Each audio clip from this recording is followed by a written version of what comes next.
સુરેન્દ્રનગરની સોલડી સરહદે છુપાયેલા દેહ વેપારના કાળા કારોબારમાં ઉછળેલો લોહીનો લાલ છાંટો અને ખાખીની નિષ્ક્રિયતા ઉપર ઉઠતા અણિયારા સવાલો. જોઈએ ધાંગધ્રાની હચમચાવતી કહાની.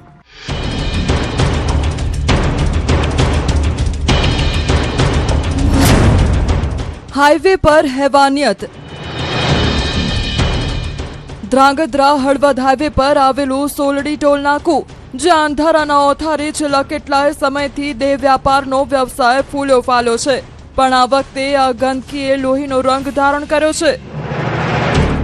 પશ્ચિમ બંગાળથી નસીબ અજમાવવા આવેલી 46 વર્ષીય મહિલા માટે આ હાઈવે મોતની મંજિલ સાબિત થયો. સામાન્ય બોલાચાલી અને માત્ર 2 ઝાપટના બદલામાં એક પાષાણ હૃદયના માનવીએ છરીના ઘા ઝીકી એક મહિલાનો જીવ લઈ લીધો. હાઈવે પર હિંસક ખેલ.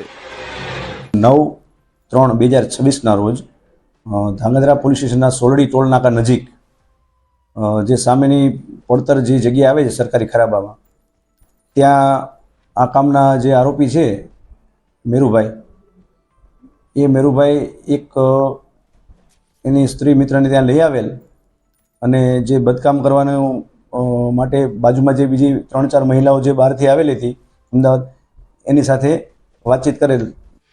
પોલીસની તપાસમાં ખુલાસો થયો કે મેરુ વિઠ્ઠલભાઈ વાઘેલા નામનો શખ્સ પોતાની સ્ત્રી મિત્રને અહીં દેહ વેપાર માટે લાવ્યો હતો, પણ મહિલાએ અહીં કામ નહીં થાય તેમ કહી વિરોધ કર્યો.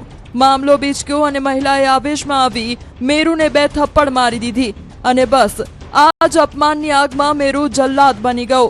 પેન્ટના નેફામાં છુપાવેલી છરી કાઢી મહિલાની છાતીમાં સોંસરી ઉતારી દીધી. ચીસ હવામાં ઓગળી ગઈ અને હત્યારો અંધારામાં ઓગળી ગયો. 2 ઝાપટનો બદલો મોત. છરીના ઘા ઝીકી હત્યારો ફરાર. અને આ આરોપી મેરુભાઈ છે, બેને બોલાચાલી થઈ, જેમાં ઉગ્ર બોલાચાલી થતાં આ જે મરણ જનાર બેન છે એણે આ આરોપીને 2 ઝાપટ મારી દીધેલ, જેનાથી આ આરોપી એકદમ ઉશ્કેરાઈ ગયેલ અને બેનને ધક્કો મારી એની સાથે ઝપાઝપી કરી અને એના પેન્ટના નેફામાં જે છરી રાખેલ હતી એ છરી વડે બેન ઉપર તીક્ષ્ણ ઘાથી હુમલો કરેલ. હત્યારો મેરુ વાઘેલા તો પોલીસના પાંજરે પુરાઈ ગયો છે, પણ આ ઘટનાને સ્થાનિક પોલીસની કાર્યપ્રણાલી પર અનેક સવાલો ઊભા કર્યા છે.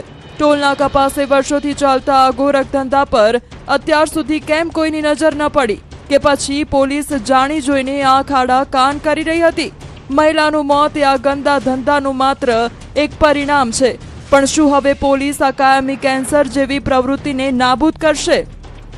સુરેન્દ્રનગરથી અક્ષય જોશી, ન્યૂઝ 18 ગુજરાતી.